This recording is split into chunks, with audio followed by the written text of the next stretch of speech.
Hello? I'm not muted anymore. Yeah, we have a pretty exciting match. It's a Lizard 7 match. Pretty late in the tournament, and I have two completely new players here.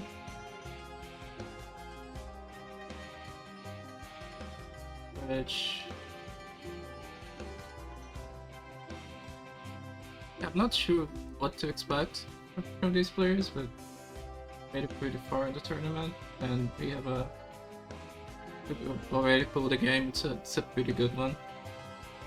I think most people watching this stream are probably familiar with the game that we pulled, but none of these players had played it before. Going with it.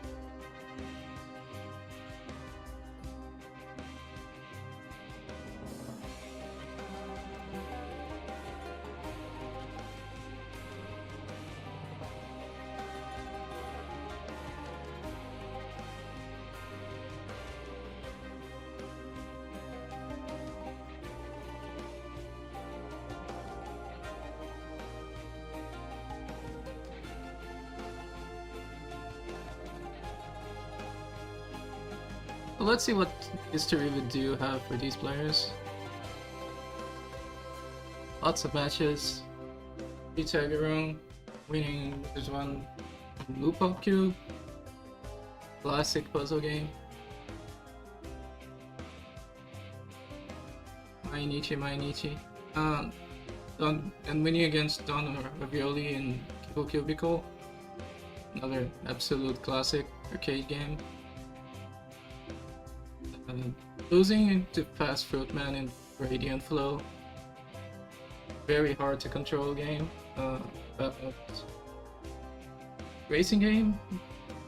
Not the kind of game you want to get against Fast Fruitman, because I know he also likes racing games. Very hard to air control. End up losing that, but then bounce back and won against Quartz in Cooler World. Oh, you have Gradient Flow, which is his new game, and then a bunch of absolute classics here. One against White Panther in Tiny Toon Adventures, and one against Bright Shadow in Bound High.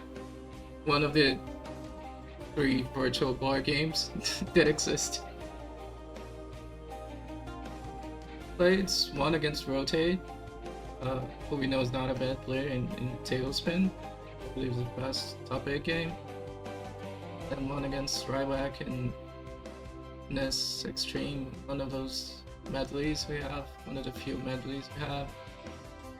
One against Mentooth in Archer McLean's Mercury, the famous Archer McLean, known for Archer McLean's Mercury. Lost to that one guy in Sheepwood. I remember that was a really close race, got down to the wire. And then one against Furitoid and Shuriken. Very good freeware, kinda Metroidvania, but not really game. And looking at the next game, IFAO, hi chat, it's not like any of these 11 games. All we know that these guys are good at winning. What is this game like, really? Not much. This is a top 8 game, and we'll let you guess, chat. You can name every top 8 game that's not like any other game.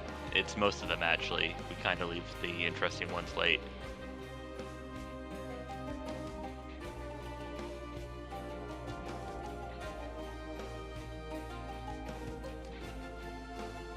Really impressive that these guys are both coming into MT new and just having such a strong showing. Yeah, we still have 3 new players alive, and it's 0-7 at this point, so it's very impressive across the board.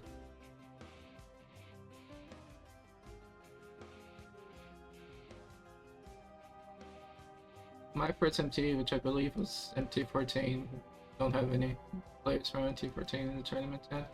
Sad. Yeah, people were making a bigger deal of it than usual in Discord recently. I think there's 2 like particularly impressive. It's the guys who have been around forever, by default, are just getting older. and still absolutely gaming. And then you got the new people who, like, to be able to do what Bloodfire's done and go 5-1 against like a mix of opponents and not have like an MT background of like dealing with the competitiveness, dealing with just being handed something, is really impressive, because I think generally people are expected to improve over time. If Bloodfire's doing this here now, or Klades for that matter, what are they going to do next MT? Top 8? Am I already top 8? What are they going to do, win it? I mean, it's possible. Have we had a winner from losers? I don't know, but we can technically make it there. Yeah, I think we already have somebody in the top 8. I want to say it's just Ferris. We're coming down to it. I can't believe Paris is in top 8. Everyone's very surprised.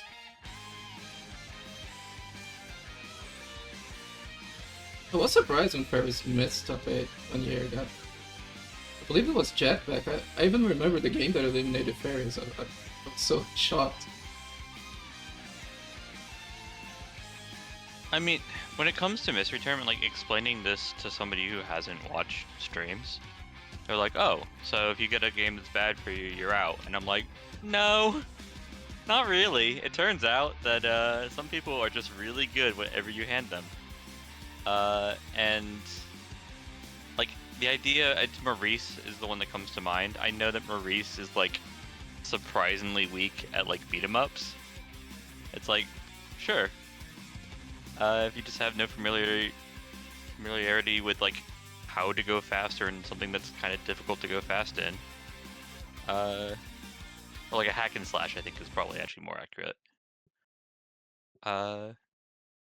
Sure, but then like we just see the same faces. I mean, Triscorp has also, I think, had an even stronger like history of making it deep into tournaments, and not necessarily as strong though as Ferris for like actually winning them, but just Yeah, very constant beacons.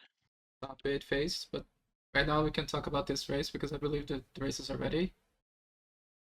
It's not a classic yet, but it's going to be. We're gonna see this in every other MT for the rest of Yeah, time, because this is basically a this game's classic. great.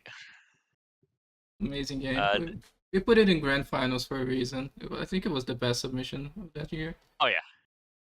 I have like Patchwork Heroes in like the same tier as like Art of Balance, of just this was the game of its MT. Uh, it I don't even know if it's like that amazing of a game, but it's just so different than anything else uh that we see either in MT, but really just anywhere. That excited to be able to commentate it. Excited to be able to watch it again. I can't remember like how players go faster in this game. This game, you have a lot of leeway to go faster because whenever you draw the line is whenever the cut is going to be, and can basically like optimize your cuts to cut as most of the ship as possible. You can see that always the smallest part is the one that's going down, so you want to cut basically 50%, as close to 50% as possible with each cut. Oh no, Sintessa's dead.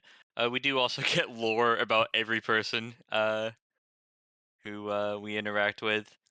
I do recall this game gets like decently heavy on the amount of enemies that show up, even just in this beat 1 to 15 goal. We got a lot of numbers on screen. The big one there being the 22%. Yeah, this UI has so many elements. I don't know what half of them means, and honestly, it doesn't really matter. Just the percentage is what's most important here. Timer's running out for Klades. I don't know what it... Okay, no, it's fine. You're on the wrong ship though, buddy. No, he's on the right ship. He's fine. Okay, cool. We're good. Yeah, like you can see the timer runs out and nothing really happens. I don't know what the time is for. This game is just a mess in so many ways. Oh wow, they synced. Simultaneous, fully destroyed, completely different shapes. Congratulations. Do that 14 more times. You can already see the variety of strategies that this game allows, and somehow both of them did it at the exact same time. It's just really funny. The ships are going to get bigger, and there's going to be an actual possibility of losing, because that was just the tutorial. Yeah. We've also got items, like this blue thing that looks speed related. I'm gonna ask for the pace bin, because I don't think I've seen it before.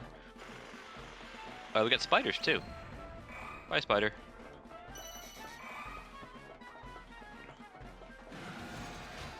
I think the big thing to note on this level is actually the metal. There are portions that we're not able to cut, and that's going to be like the big influence on how we approach a level. Obviously, you can like take out the bridges or whatnot, but like you're gonna have to be respectful what the game will not allow you to do, because it will allow you to do many things. Or whatever this power up is for Bloodfire, just go straight through the metal and prove me wrong. Yeah, you're generally not allowed to cut through the ray ports, except if you have that power up, and that makes timing those power ups very, very important.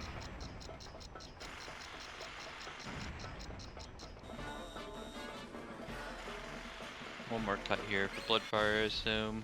Good stuff. Klades? Or Klades? Looks like they died, because this is the beginning of level 2 again.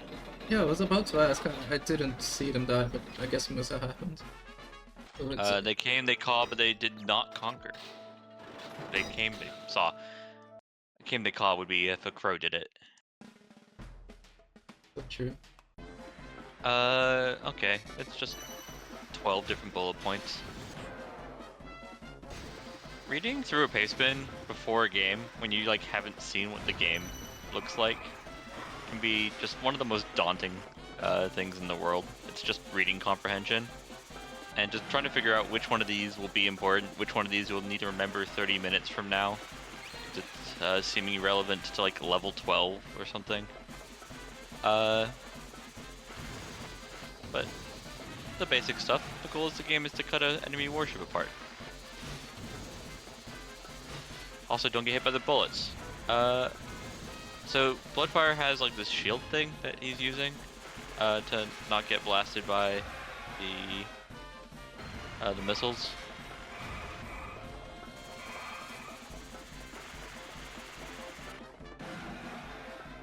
I've read so many pace bins, and sometimes I still go back to read the pace bin with context, which is something you can't do if you're stuck.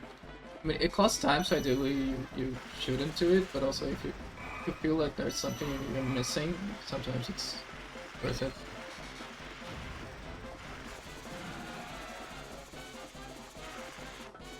Chaska. Okay, so it looks like Claude's caught up to this level 3. But just an early deficit there, dying on an early level. Never really, like, devastating unless your opponent just at no point gives you an opportunity to catch up. But if Bloodfire gets through this game without losing a single life or having to retry a level, I would be surprised. This game just has a lot going on. That to do so would be very impressive.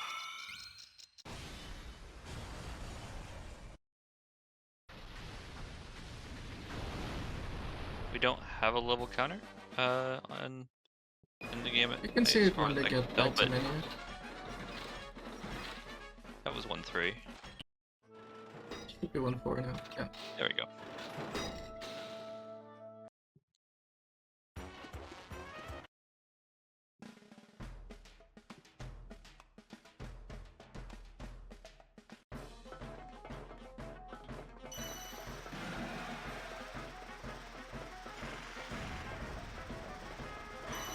1% left to play the screen. I guess it Yeah, also makes sense to pay attention to the numbers because he didn't need to make that big of a cut when there's only 1% left. yeah, exactly. It's like generally it's just making you feel good about it when you see a big number drop off or something, like 20% just cut off immediately from Bloodfire. But there's no actual like incentive to care unless you're reaching near the end. Taggerung with a handle on this level is like cutting all the small bridges and getting a percentage each time. 5% here, 3%. Needs to get rid of like about half of this platform, maybe a bit more, maybe less. This'll do. Yeah. I felt like Bloodfire at that point was just going, okay, if I just cut off a little bit, I think I'm about finished, instead of looking at the percent. But I mean, basically a full level ahead, so keep it up, buddy. It is good with the strategy of just walking across the entire level without making any cuts. Yeah, that didn't seem like a very good strategy. Because now he had to go all the way back to cut everything and end up dying in the process.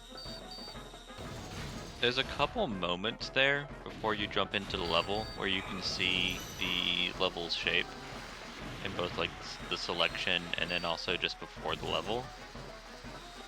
I think in general, a lot of the decisions, Bloodfire's reaction time's insane. A lot of the decisions that our racers are making are just kind of on the fly. It's like, okay, here's a little bridge. If I cut the bridge, it's gonna drop off a portion or drop off an enemy. But like looking at the map beforehand and just like getting a second to make sure that there's not like some weird gimmick that like you can just immediately identify in that 1 second,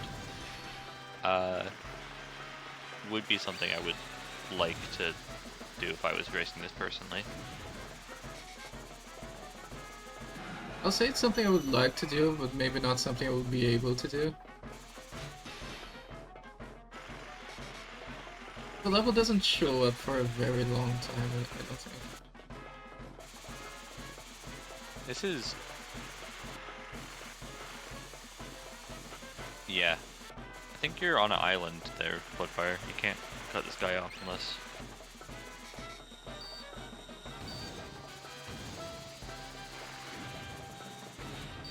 That's gonna be a catch-up, by the way. I believe we're on the same level and only 15% behind now because Bloodfire has been messing about a bit, not found a cut for a few seconds here. Bloodfire has been stumped by these robots preparing the middle islands and being able to cut off. Finally get some percentage there. Yeah, uses a big power-up there to make 2 big cuts.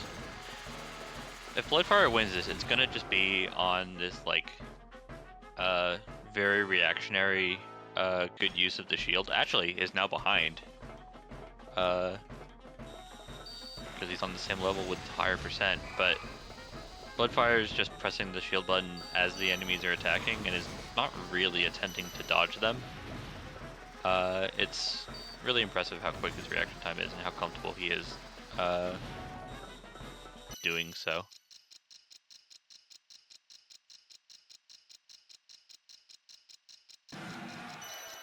Seems to be a battle of two very different styles, where Klades is spending time just walking around the level and studying where to cut, whereas BloodFire just goes and does stuff. Thanks later. Yeah, it's not like cutting is like that much slower than walking. So like if you are just generally cutting, like you're not losing time in that sense. The concern is just like there's usually an enemy on screen no matter where you are, and it seems like cutting is, because it's slower, puts you in more danger in that sense.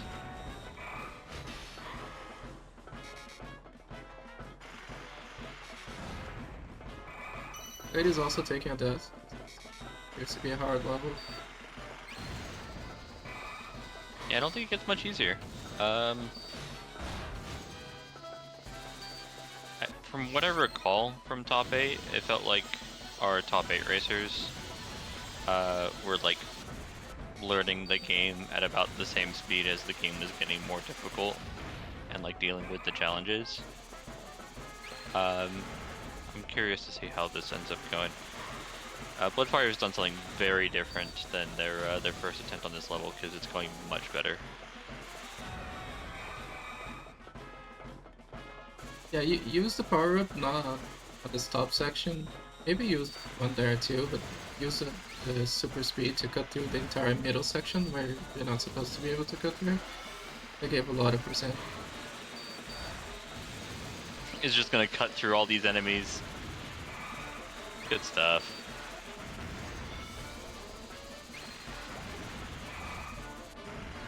%. Can't be that hard. Okay, Bloodfire takes back the lead. I didn't catch it, but just based on the percent, I assume Klades also had a catastrophe.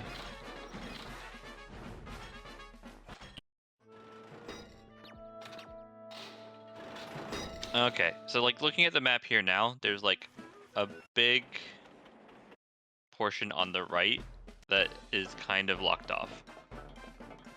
And we're starting on the left. How you can apply that knowledge? I don't know. I think generally you're probably going to want to like head down maybe either south or north and then work your way up and then around the metal portion, or like look for a power up that will let you get away with it. But like you can definitely like scout out a little bit of what you're going to run into in just those few seconds before the level starts. I'm curious if our racers take that into account. The power-ups being the hardest thing to actually like account for. Time up there from Klades. So kind of the worst case scenario in a race. If you die, you die. It's time loss for however long you were there. But when you time out, you presumably have been on the level as long as you could be, and then still failed. So it's like always going to be longer than any particular death.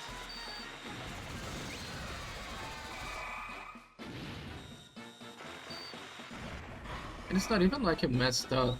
It's just that you were slow, so it doesn't feel as much your fault as the other kinds of death.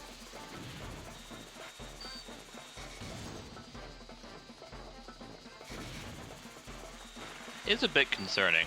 In a game that like you've been handed saying you're going to beat 15 levels, you need to go fast, and you run into a timeout, you're like, okay, is this a game that I'm expected to time out, or am I just like slower than the game expects and definitely probably slower than my opponent? Which, to be fair, Klades is behind. Would be an actual, a fair assumption in that sense. But also I would say that timing out in this game is perfectly normal. Huge cut there from Klades. Just cutting out, kind of the same cut I think that Bloodfire did on this level. Yeah, I got the middle entirely cut. Meanwhile, Bloodfire is dealing with what I warned about earlier, which is just this large metal band on this right side. Is low on time, 3 seconds left. Time up. The missiles are striking and our home has been destroyed again. Yeah, we talked about planning. I don't think Bloodfire did much planning, just went and cut things.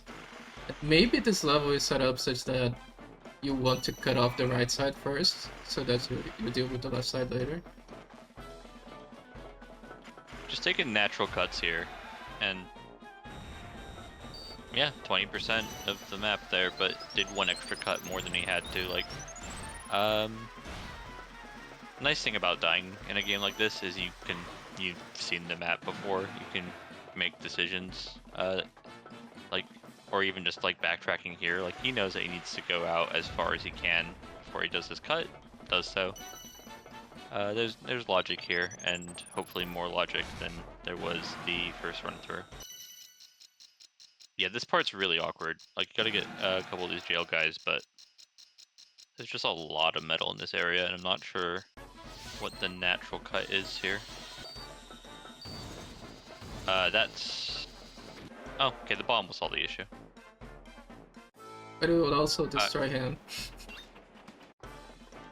Was that death by bomb or death by being on the wrong island? It was on the wrong island. Okay. He can be so greedy, actually, with this this first cut.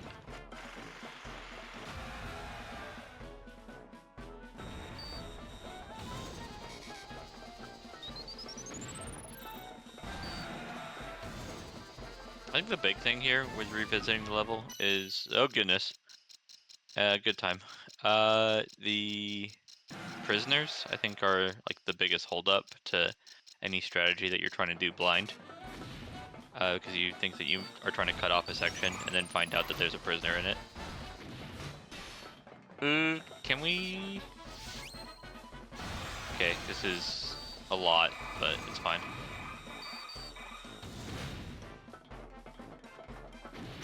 Using the power up there just means we don't have it in the future, and it's... I wish I knew what these timers meant.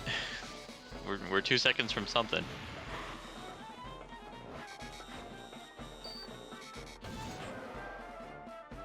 Okay, a level finish there from Klades, and I think we are, yep, same level. Just to sort of explain the timers, you have the warship, it's going left. You can see the top of display. And that is your level timer. And then if you make a cut, you get a warship stall that depends on how big your cut was. And during that stall, the warship, your main timer is not going down. So if you do something like that takes a lot of setup, you're risking running out on a live timer, but you'll get a lot of time back once you're finished. What's the actual you can retrieve your health is how many friends you have with you. You can retrieve more from prison cells, but you don't have to. You can cut these off. Using a bomb uses up one of your friends. So Bloodfire actually risked a lot to do 2 bombs and a power up just to delete one area in particular is essentially one of your lives. Quickest loss in the history. You just jump onto the island that you cut off. The gimmick of this level is that you can't cut off your return ship, which is in that middle island.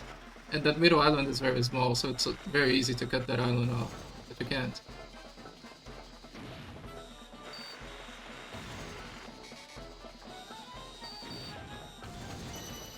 This is the game that I remember. A game with just slightly more enemies on screen than one can ever be comfortable with. And some of them are off screen just shooting missiles at you anyways, so those could be even worse.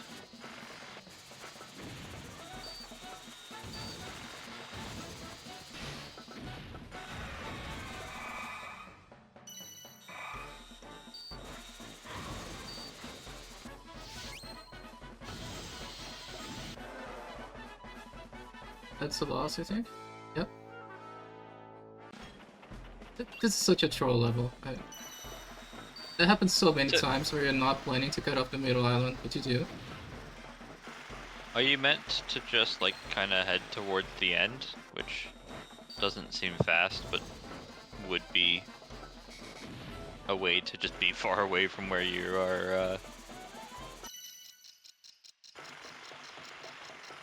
whatever the end could possibly be considered. Yeah, because this is kind of a circular level, so there isn't much of an end. Yeah, That was exactly. a dangerous cut.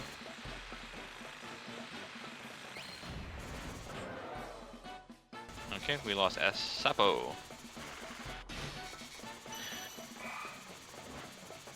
It is almost done. Oh no! Time up at 2%. Ugh, that's brutal. It really is like the saddest death screen I've ever seen. Not only do you die, but all of your friends and family die. Yeah, I don't love this from Klades. It just, like, he takes these 2 cuts, but you could just do it in 1 cut, and you've been on this level already. You could have internalized that. Also, he really likes getting up prisoners, which aren't truly necessary. Probably one of the reasons why he's running out of time is just prioritizing something that isn't actually resulting in him finishing sooner, just resulting in him dying less. The prisoners are bombs if you want to risk them, and then you can get a lot of time from them.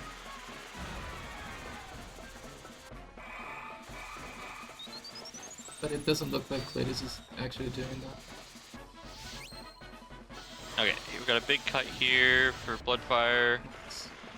11%, and using the zoom out there to make sure that they aren't going to be destroying their own ship.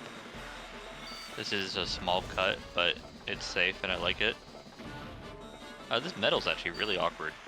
You have to like really do basically a haircut around this metal to try and get the remaining 5% without. Oh god, this is intimidating. Nah, they should be fine. Okay. The small cut there just to make sure that was the smallest part. Yeah, okay. Bloodfire is refusing to be trolled, and smooth is fast. Is this like advanced Dig Dug 2? So are you saying it's like Dig Dug 3? Which I'm now gonna have to double check. They didn't make a Dig Dug 3, right? There aren't that many boomers.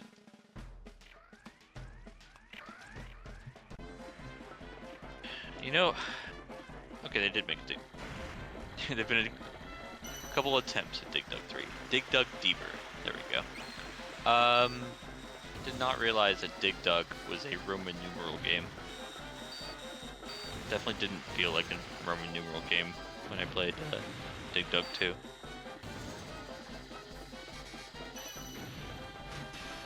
Like Klades cut himself off on the wrong island at 4%. I would be tilted at this point. It's just it's like a hard game to play quickly, but he's not even playing that quickly. He's playing like a reasonable approach and running out of time. So it's like, what are you meant to do? Like, both like just feeling a little bit clueless, and then obviously just the idea of till. I'm with you. Ugh, so scary. I think Klades just did what I wanted to do, which is just cut off a huge portion and not deal with anything to do with that metal. But like needs to just keep on making progress here. Yeah, cutting off the bright side first definitely feels like a good idea at this level. Are we in the right island here? Okay, Klades I think will make it here. That was so close. I wasn't sure it was on the right island. 5%, I believe, unless this timer is way lower than I think it is, but I think we're on. It's good. Yeah. Bloodfire is running away though. Like simultaneous clear here, but I want to say stage 6 versus stage 8. We can confirm. Oh, we got a cutscene. Okay, so stage 7 starting up for Klades, and stage 9 there from Bloodfire. It's on screen, but I'll say it out loud because some people, notably myself, end up listening to more MT than end up watching. We're going to mission 15, so more than halfway done there for Bloodfire. Not so for Klades.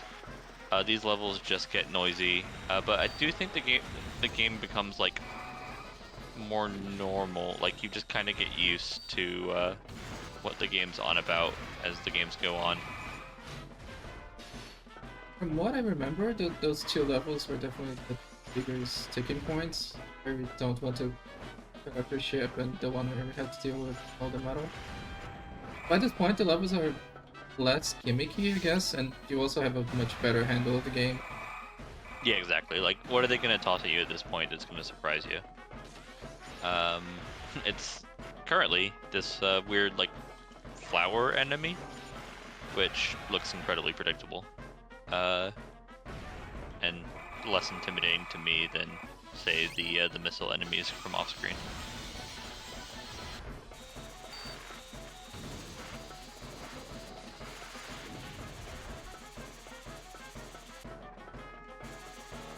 Like, I don't think Bloodfire, like, obviously they're winning this, right? I don't think they're playing perfectly, but, like, it's really easy to see why Bloodfire is currently in Lizard 7.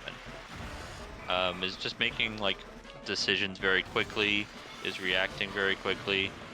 Just like these little pop-ups of the shield, whenever an enemy is going to attack them, instead of trying to dodge or, like, be respectful of the enemy, just full disrespect.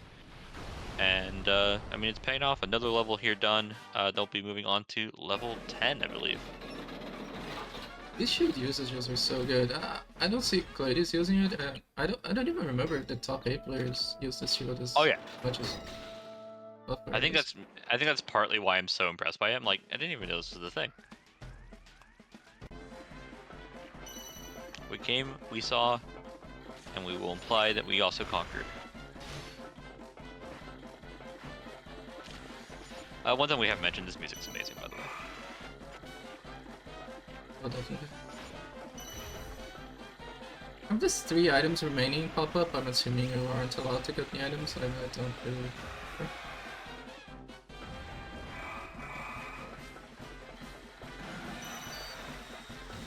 Oh, I forgot. The pulling out the metal cutting drill is called Mojo mode. We have had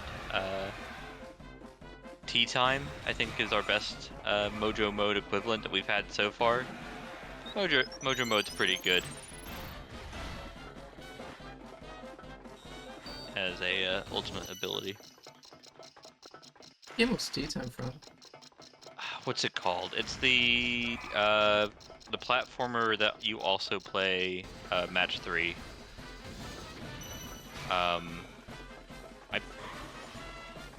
Come on, chat will know, and I will know as soon as I say it. Henry Hatsworth, thank you. Okay. Yeah, I submitted it. Moonware beat me to it. I submitted it, and then like a week later, it showed up, and I was like, yay! They tested that really quickly. No, Moonware just had the same idea of submitting a classic mix of genres.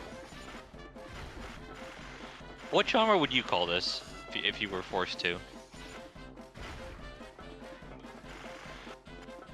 I would Moonware. I would say it's a kick-like.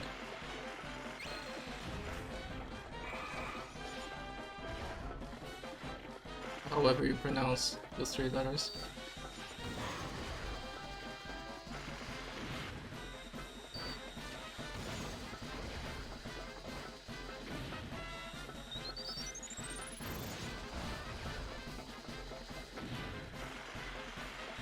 We've reached the point where there's so much stuff on screen that not even Bloodfire knows where to go at this point. I mean, cut metal when you see metal, grab power up when you see power up, and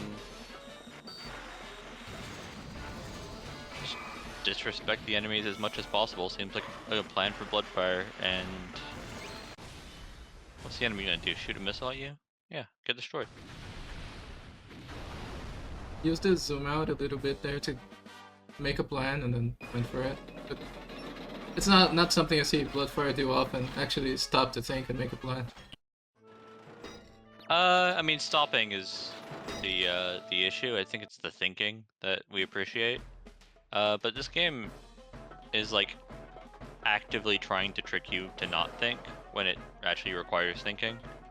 It's got this like upbeat music that just says do whatever the heck you want. And just a lot of things on screen, but this is like, especially as a speed game, quite thinky. One of these games, we get like a lot of these in MT where I'm like, I do not need to see the speed run of this game being played. This one I'm just like, what does it possibly look like? They have like these incredibly routed out, like we're gonna cut off 49% of the ship,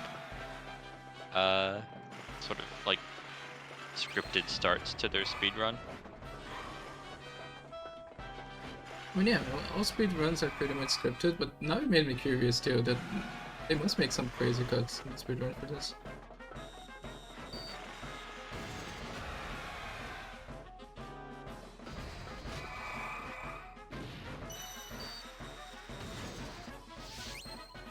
And then, you know, the cut's being destroyed because you got the enemies all shooting at you because it's the most disgusting. Like, you are just dragging your line slowly through the whole level.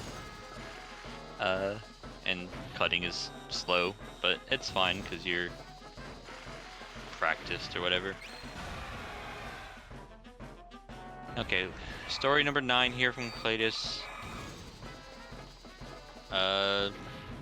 Taking a moment there, like not actively cutting the cutscene, and I like it. It's just like a second extra to look at the map and go, okay, am I gonna get screwed over by metal? Is there some stupid gimmick, which has been true on the last few levels, that's gonna catch me out? Confirms, not really. And cuts off a fourth of the ship. Good start. Gonna need I think at this point, some help from Bloodfire to allow a catch up. I think even if Klades just clears every level, it's gonna need Bloodfire to die probably a few times. But Bloodfire hasn't done that recently. 2% here, 1%. And absolutely disrespecting this last enemy. Just cuts through the enemy almost there. Who cares? Just hits the shield doesn't knock him back, and then just does it again. Why not? Klades with a really quick clear here, by the way. It's not like Bloodfire took much longer, but just watching Bloodfire do the last 2%, and Klades jumped down from 75% to 5%. I think you need to cut something slightly more real than...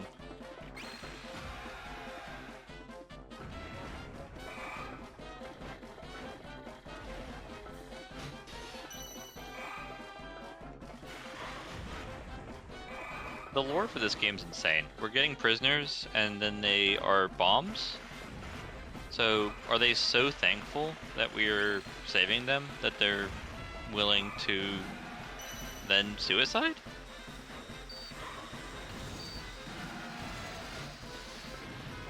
I guess you need to fight for your country or whatever you're saving. Muware says they parachute off when they set the bomb. These are seasoned terrorists.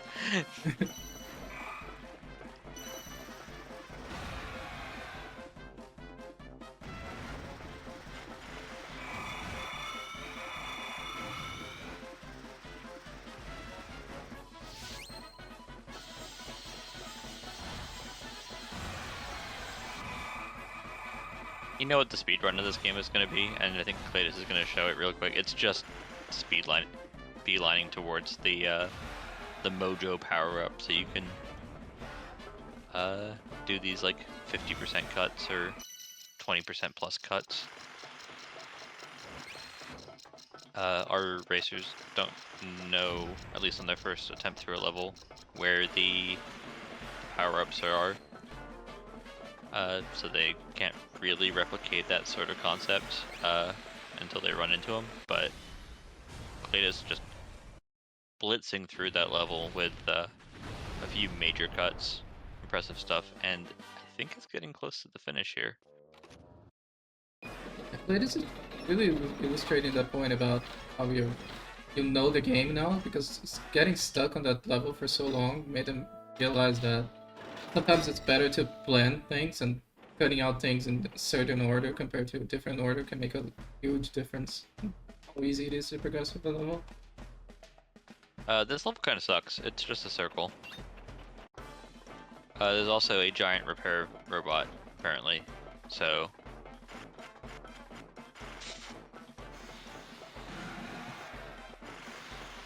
Yeah, that robot is repairing the things that we're destroying, and that's very rude. I have a suspicion that this is actually kind of a peak enemy for for Bloodfire's strategy, because Bloodfire is very good at basically like parrying the enemies, and if they're trying to repair, Bloodfire isn't really going to give them the time of day.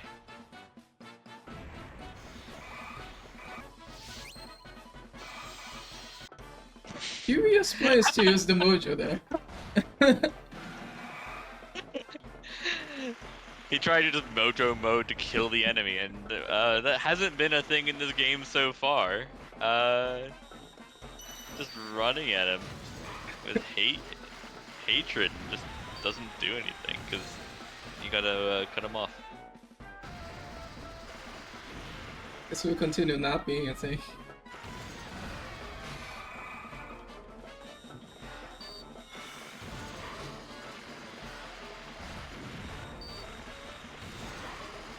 I think the big thing with this game in a race format is you just have no clue how well your opponent's doing. It's a very like unique game in a very unique genre. Like I'm sure Bloodfire feels that they're going quickly here now, and like clearing levels and feeling confident in that sense. But like they have no understanding if their opponent is also doing so, if it's considered an easy game, or if they are actually just really gelling with the game.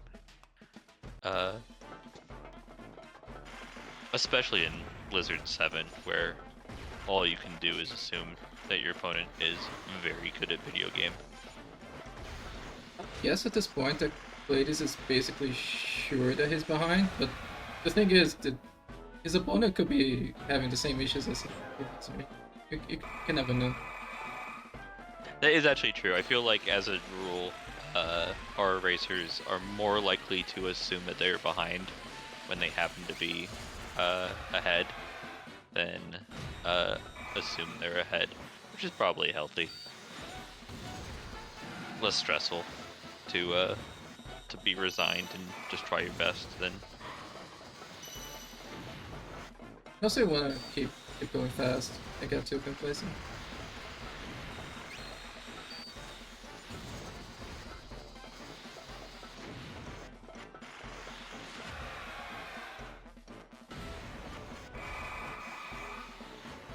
I mean, Klades is making progress. Hasn't died for a while. But the game hasn't thrown like the repair bots. I guess are our new challenge. But hasn't really thrown anything new at our racers, who are just getting better at the game as it goes on. So unless we get like a big final boss on level 15, I feel decently comfortable calling it. It's a stupid thing to do in Mystery Tournament, but just like Bloodfire is just doing really well. I'm happy that we get to see this racer going into Blizzard's 8. We're keeping this 2-level difference for about 7 levels now or something. Nothing has really stopped either of them. Exactly. It just feels like we're going to also end this race with a 2-level difference, but the deaths in this game are actually kind of brutal. If and Bloodfire is trying to go quickly. Like if you just get a bit bomb happy, or like start refusing to pick up the prisoners because they're a little bit out of the way, it's really not hard to drop the ball once or twice. Bye bye Growy. Bye bye Jojack. Death in this game is almost like getting a full level back because you lose all your progress in the ball. We are in a bad spot here. No respect. Okay, it's gonna be fine. Had no extra prisoners, but has cleared out all the enemies and just needs to make one more cut. So Warship dodgy. Dold is Oh down. God. Bloodfire's heart rate is up.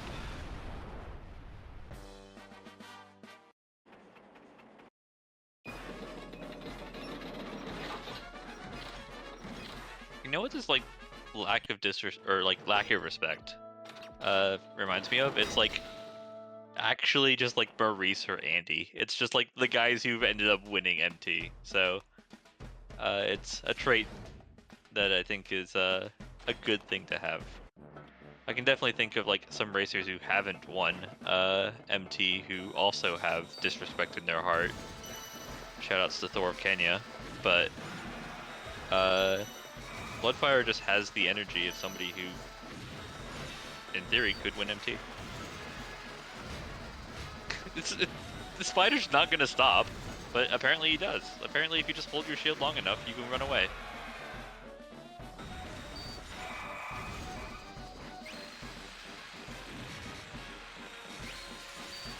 I like how all these little skyships have flags.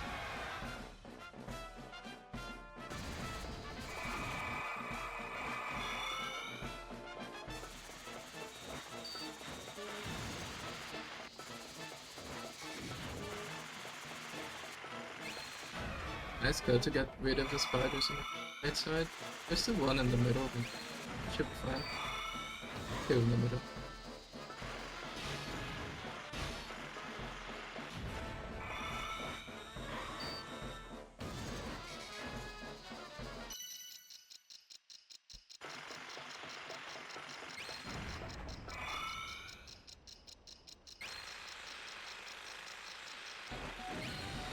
So we're going for the 50% cut here. Or some U-shaped cut, I don't know.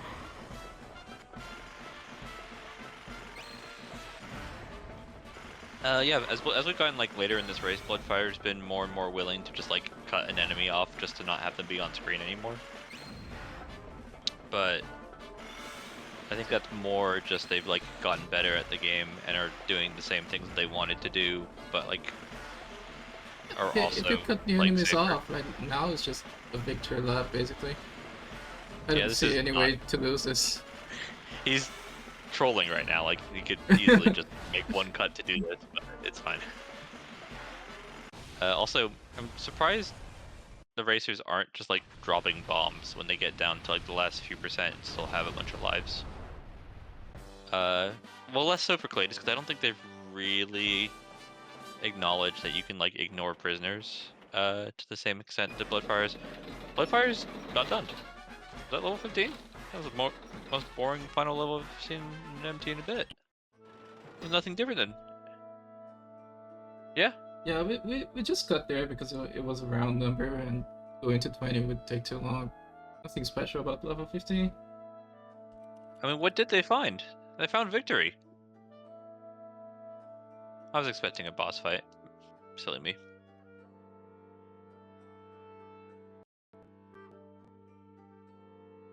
This game had boss fights. I don't think I actually ever beat this game. The closest thing we had was the repair bot level. The repair bot level. I mean, I guess we were saying every stage of the boss fight doesn't feel incorrect, Yeah, but like the repair level was the one that a big circle is annoying and a new enemy felt interesting. I am very curious what this game on a harder difficulty could possibly look like. I assume it's like a stricter timer and like not more enemies. Because if this game on a harder difficulty just is more spam, it would be so much.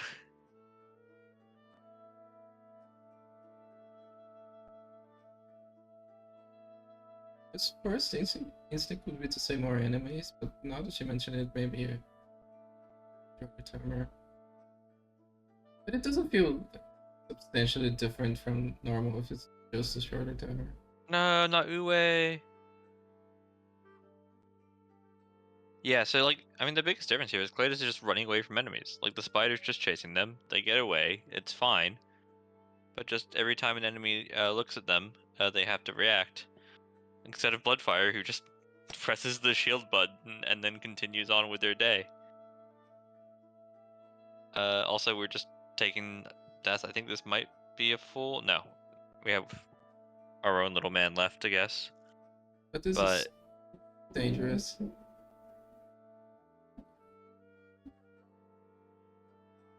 Is diagonal cutting just faster?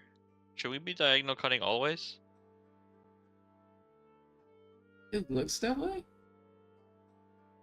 It's a weird. I mean, like, if I didn't notice until level 14 of the person who's going to end up losing this race, then maybe it's not an evident truth. But like, it looks faster. Like, just to go diagonal. Just ignore Pythagoras entirely. That's a common video game thing. I remember when we gave Pumpkin Dog a stream in top 8, and going diagonally was much faster. None of the races noticed it. Was it just strafing, or was it actually just going diagonally? Like going diagonally because it didn't like consider Pythagoras, like you mentioned. So you could just turn your camera in a 45-degree angle and walk diagonally through the whole level, and it would just go much faster. Yeah, I've got my D&D tonight, and I'm a dungeon master of a game that we cannot be bothered to respect Pythagoras, and it turns out that even just in a role-playing game, Pythagoras is probably important. My players are abusive when it comes to attacking diagonally, as you should be. In a video game like this, why not just cut sideways? Yeah, it's so much faster to go diagonal now that I know that it is.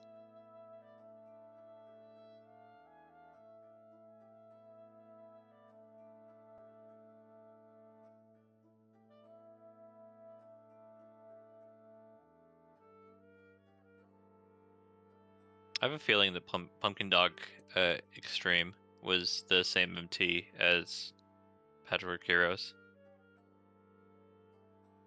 A real yin to Patchwork Heroes Yang. Maybe there was a time which I knew, but I've tested for too many MTs, so it all just kind of blends in. Was it not? Art of Balance then. It was like MT17 or MT16. It should be easier, right? We do them by year now, so it's like they're not as many as there would be in olden times, but we don't call them by the year. So if you tell me what year MT16 was or whatever, I couldn't necessarily tell you without just doing math of 3 minus whatever year it is now.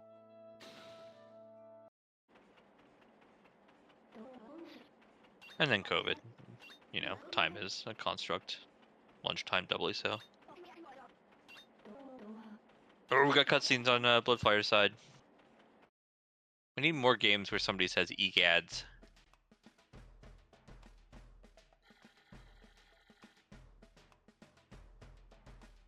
Now? Yeah, should be. That was level 14, so.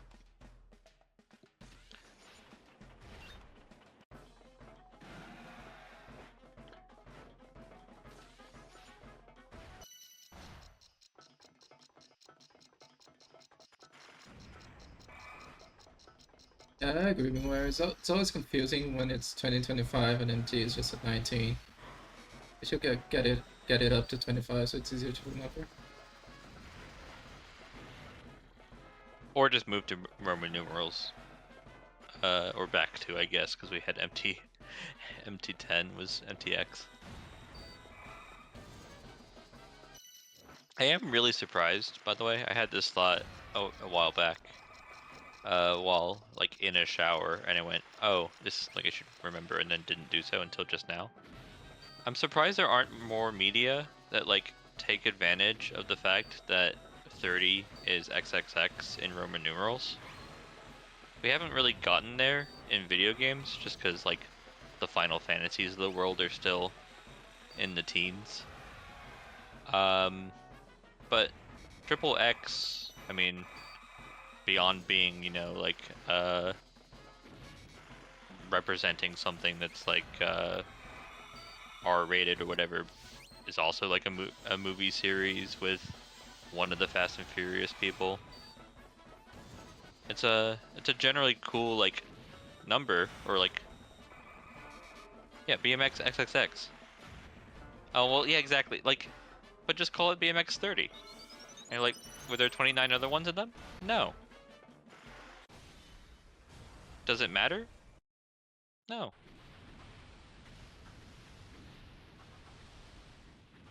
I assume BMX XSX is exactly what it sounds like.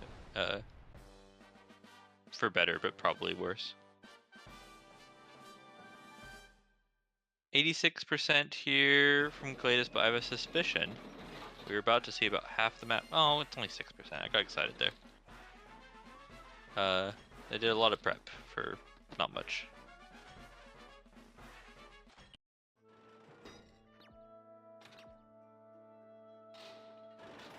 There we go.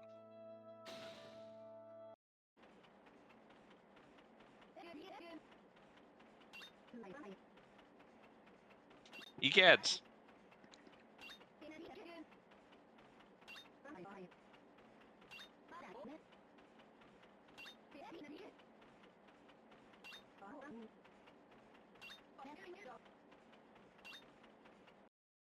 Chat, question for you, and FFAO you can also answer. If you're doing Mad Libs and you get exclamation, what's your go-to? I'll tell you mine for free is gazooks. If you're asking me what word comes to mind when I think of an exclamation, it's gazooks, which I've never said in real life, but is funny to me.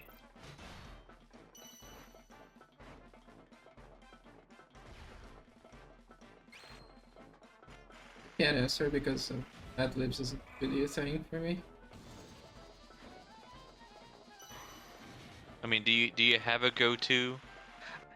If I say yippee, Maurice will post about Mountain Dew. So it can't be the right answer. Klades should be finished. I don't think they knew what level they were on. Once it gets back to the menu. There we go. GG's. This was Lizard 7. I mean, it's gonna be good for them to get here at all, but will be the end of Klades' run. It will not be for Bloodfire. We good to drag him in? Yep. Hello, Bloodfire. Hello.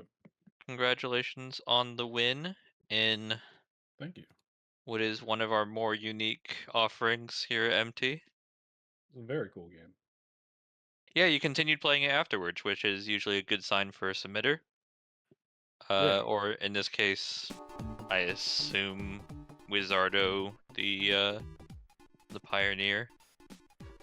Because this was a previous MT top 8 game. Actually, grand finals to be even more complimentary. I think both of us had seen it there. I don't remember when it happened. I just vaguely remember this art style because it's very unique. Yeah. Were you jamming with the music? Yeah. It was Enjoying the cutscenes once you weren't eventually racing. Yeah. It's a little bit of a shame in this sort of setting you can't appreciate them. Figure out how the dialogue's going. We were chatting about this game and like trying to figure out the genre or anything. Have you played anything similar to this? I mean, that old Game Boy game where you would like section off areas to claim zones. I don't know what it was called. But no, I would say no. Klades is saying in chat, this is a quick select, which is correct. QIX, which can't be how you spell that. Maybe that's what it was. I mean, I've tested a few. I saw this game and went, I'm sure there's other games similar to this, and they are all so much worse. Oh yeah, definitely. Oh, you know what? Jezball, the Windows like 95, Windows 98 game. is a game I wish was in NT. So really charming game. You played well. Obviously, like the second half of the race. Were you feeling comfortable just because you were one-shotting every level, or were you still like anxious that your opponent was going to finish?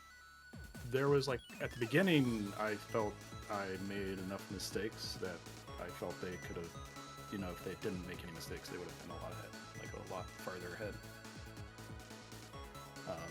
But once I got through like the first few levels, yeah, I was like doing one at a time, and that felt pretty good. Especially like the longer ones, where it was easy to like cut yourself off or fail, because you can't just blindly cut things. Yeah. Were you looking at all at like the maps in like the few seconds before jumping into level, trying to like think of a game plan, or were you just doing it on the fly? It's mostly on the fly because I didn't know where I was spawning. Ah, true. But I did try to take the few seconds to read the description of the level when I was mashing. To get Yeah, the words. That makes sense. The one thing that we were very complimentary about is your shield play. Me and FAO from seeing this game previously didn't remember there being a shield. Compared to your opponent, I'm not sure Klades was using the shield button, and you were doing it very reactionary and very consistently. And we were impressed with just the either your reaction speed or like your decision making to just disrespect everything in the game because of this shield. Yeah, once I took a few seconds to test it out, and I'm like, oh, this is just invulnerability. Then I was like, okay, I know what I'm doing now. That was very useful, especially on the later levels. I'm gonna go pull up good old Speedruns Live and figure out what the previous times were on this, because I'm actually quite interested if... Chris Clark did it in 35 minutes, which is very impressive, but yeah, it's my score. Yeah. And then it looks like more recently, like a couple weeks later, or a couple months later, I guess, people went and raced it again, but did all the tutorial and story missions. So, wouldn't be too surprised if they did that again. This game, every time that we pull it out, I have a suspicion we'll get a few more people to play it, which is only a credit to it. Klades mentioning in chat, by the way, especially for YouTube, that they also had a blast. That they knew about the shield, but never thought of it when it would have helped. Both you guys played well, but I think the shield might have been like the biggest advantage, for lack of a better term, for your Bloodfire. GG's to Klades. Your run without playing an MT before to Lizard 7 or Lizard 7 is super impressive. But Bloodfire, you're in Lizard's 8. Yeah, that's crazy. I was not expecting to get this far, so I'm happy. Did you come in with like a chip on your shoulder, like I'm gonna try my best and see where it goes, or is this actually like way more than you expected? Definitely more than I expected. I've only done like random. I play like Zooter sometimes, and I did some mystery races and like Pie's Discord, but besides that, I don't do mystery races too much. I mean, if you have reaction speed and can continue to do it while thinking and planning, which this game, while not being in any like genre you're gonna see ever again in MT potentially, it was, I think, evident to see how you got here in the first place, and I wish you the best of luck here moving forward. I assume Klades does too. It's late season MT. I assume that nobody else is playing any other races at FAO, but you can tell me otherwise. I think we have races scheduled for tomorrow.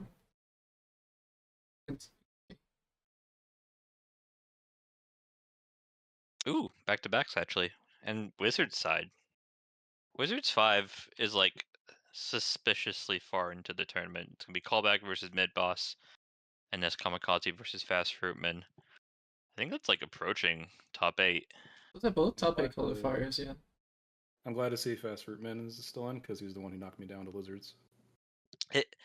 It's better when like you get knocked out early. Like last year, I got to be salty because I got knocked out by like 2 guys who went and made it to top 8, or I guess 9th, I think, for one of them. You don't need to though. Just go make top 8 yourself, and you don't have to care about the people who knocked you out. You can go see them in the final. Sounds like a plan. Thanks for having me. Yeah, thanks for coming in and doing the interview. And GG's again. Thank you for hosting. It's nice to have you back in the business. Yeah, thanks for the commentary, and see everyone tomorrow for the races. Probably not me because it's too early and I wake up way too late. 2 very good races tomorrow.